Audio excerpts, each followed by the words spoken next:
दर्शकों नमस्कार, आप सभी का स्वागत है। आज इस वीडियो के द्वारा पारस जी जो अमृतसर के रहने वाले हैं, उन्होंने अपनी डेट ऑफ बर्थ भेजकर प्रश्न किया है कि उन्हें फेफड़ों की लंग्स की समस्या है, बीमारी है, वह कब तक ठीक होगी? उनके द्वारा बताए गए समय के अनुसार धनु लगन की उनकी कुंडली बनती है, जो आपके सामने है। ग्रह स्थिति इस प्रकार है कि लगन में सूर्य बुध हैं, दूसरे भाव में शुक्र है, चौथे भाव में मंगल है, पांचवें भाव में राहु है और सप्तम भाव में शनि है, नवम भाव में गुरु है, दसम भाव में चंद्रमा है, 11वें भाव में केतु है। ये आपकी ग्रहों की स्थिति है। देखिए, आपका जन्म धनु लगन में हुआ है और हस्त नक्षत्र के तीसरे चरण में हुआ है। आपकी जन्म राशि कन्या है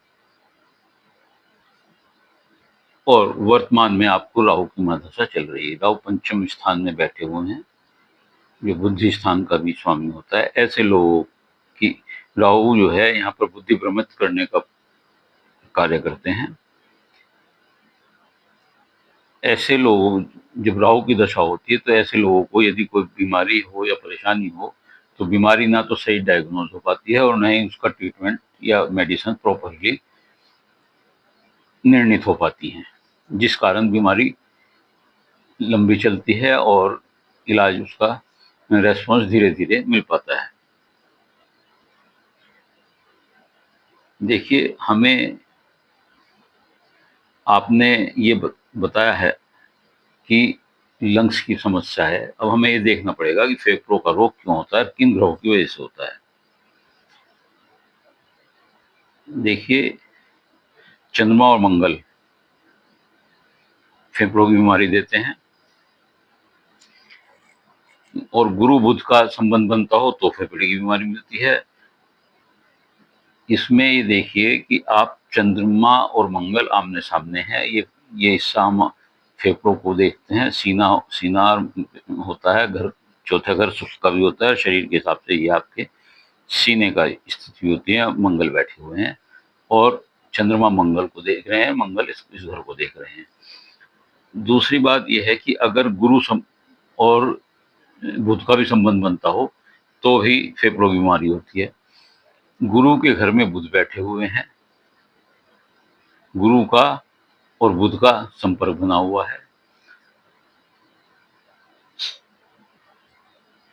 शनि और बुध का संपर्क भी फेफड़ों की बीमारी देता है। शनि सप्तम में बैठे हुए हैं, बुध के घर में बैठे हुए हैं और शनि यहाँ से बैठ करके बुध को देख रहे हैं और बुध यहाँ से शनि को देख रहे हैं। तो ये संपर्क भी आपको फेफड़े की बीमारी के बारे में बताता है। इसके अलावा शनि की दृष्टि लगन पर सूर्य जहाँ बैठे वहाँ देख रहे हैं। शनि की दृष्टि पूर्व दृष्टि होती है, तो यहाँ वैसे भी शरीर को पीड़ा देने की काम करते हैं। राहु की महादशा चल रही है आपको और राहु भी, अगर राहु का और गुरु का संबंध बन रहा हो तो भी ये फेफड़ों की बीमारी देते हैं। तो राहु का संबंध किस तरह बन रहा है? राहु की महादशा चल रही है आपको और राहु की पंचम दृष्टि गुरु पर पड़ रही है यहाँ और लगन पर भी नौवीं दृष्टि पड़ रही है। तो ये सब चीजें कुल मिलाकर के आपके फेफड़ों की बीमारी को प्रबलता से बढ़ाती हैं। और चंद्रमा की वजह से क्या क्या बीमारी उसने, नजला, जुकाम, खांसी, अस्थमा, फेफड़ों की बीमारी, फेफड़ों में इंफेक्शन, बलगम, टीबी तरह की बीमारी होती है। मंगल भी फेफड़ों में इंफेक्शन देता है। बुध सांस की समस्या देता है और हकलाने की समस्या देता है। गुरु भी फेफड़ों की समस्या देते हैं। राहु, अब इनका उपाय क्या हो सकता है? अच्छा, पहले ठीक होने की बात बताता हूँ मैं आपको। राहु की मदद चल रही है और राहु में शुक्र का अंतर 17, 11, 28 तक रहेगा। शुक्र भी बीमारी के घर का स्वामी है और मारक भाव में बैठा हुआ है, तो शुक्र के अंतर तक को खास रेस्पॉन्स नहीं होगा। लेकिन शुक्र के अंतर खत्म होने के बाद जैसे सूर्य का अंतर शुरू होगा राहु में, तो आपको रेस्पॉन्स मिलना शुरू हो जाएगा। पूर्णतः आप जब बृहस्पति की महादशा शुरू होगी, पूर्ण स्वस्थ होंगे और वो महादशा आपको सन 32 से शुरू हो जाएगी। तो इस प्रकार आपने जो कहा, इलाज आपका लंबा चलेगा और सन 32 में इलाज 32 के आसपास आकर इलाज बंद हो सकता है या एक आधी गोली कोई चल सकती है।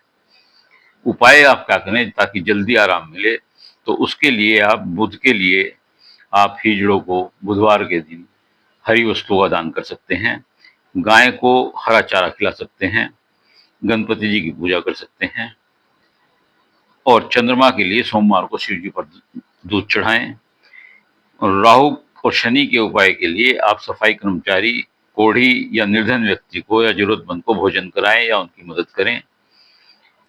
और मंगल के लिए आप हनुमान चालीसा का पाठ करें। यदि आप ये सब उपाय करेंगे तो आपकी बीमारी भी सही डायग्नोज होगी और उसको क्या दवा देनी चाहिए, मेन इम्पोर्टेंट चीज ये है, वो भी उसी के बाद निर्धारित होगी, तब आपको रेस्पॉन्स होना शुरू होगा।